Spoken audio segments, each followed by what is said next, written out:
And I think the reason that we win and continue to win is that increasingly people are frustrated and angry about a two-party system which is dominated by big money and which does not pay attention to the needs of working people or elderly people or poor people. Should the healthcare system be run as it presently is, basically to guarantee significant profits to the drug companies, to the hospitals, to the medical equipment suppliers, to the insurance companies, or should we try to provide the best quality of healthcare that we can, including a lot of preventative healthcare, in a non-profit type of way?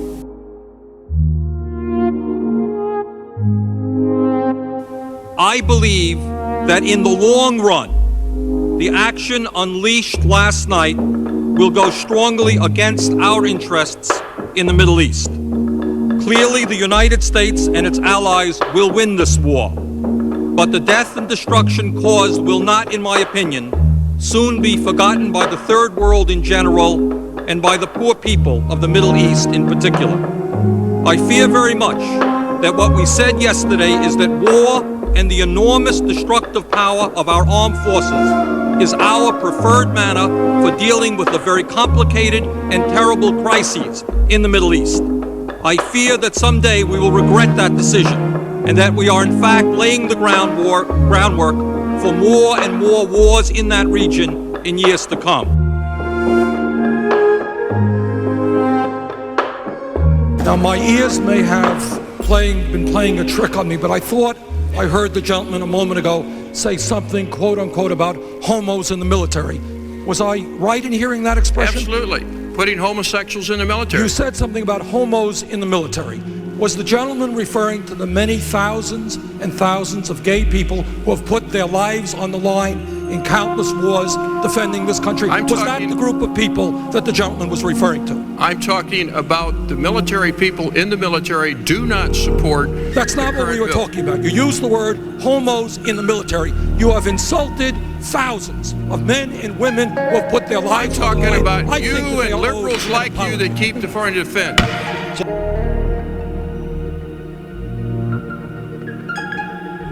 But, Madam Speaker, I believe this legislation in its current form will do more harm than good. It will lead to fewer banks and financial service providers, increased charges and fees for individual consumers and small businesses, diminished credit for rural America, and taxpayer exposure to potential losses should a financial conglomerate fail. It will lead to more mega mergers, a small number of corporations dominating the financial service industry, and further concentration of economic power in this country.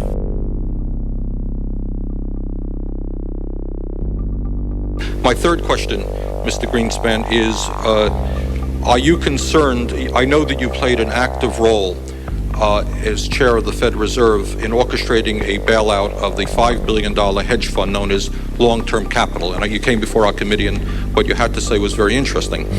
Are you concerned about such mergers as Travelers Insurance and Citicorp when they form a company with assets of almost $700 billion, 140 times as large as long-term capital? What happens if they fail? Who in God's name is going to bail them out? Are you concerned about that?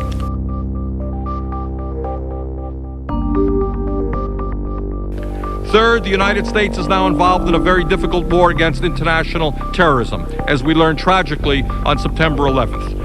We are opposed by Osama bin Laden and religious fanatics who are prepared to engage in a kind of warfare that we have never experienced before. I agree with Brent Scowcroft, Republican former National Security Advisor for President George Bush Sr., who stated, and I quote, "An attack on Iraq at this time would seriously jeopardize, if not destroy, the global counterterrorist campaign we have undertaken," end quote. Fourth, at a time when this country has a $6 trillion national debt and a growing deficit, we should be clear that a war and a long-term American occupation of Iraq could be extremely expensive. Fifth, I am concerned about the problems of so-called unintended consequences. Who will govern Iraq when Saddam Hussein is removed? And what role will the U.S. play in an ensuing civil war that could develop in that country? Will moderate governments in the region who have large Islamic fundamentalist populations be overthrown and replaced by extremists? Will the bloody conflict between Israel and the Palestinian Authority be exacerbated? And these are just a few of the questions that remain unanswered.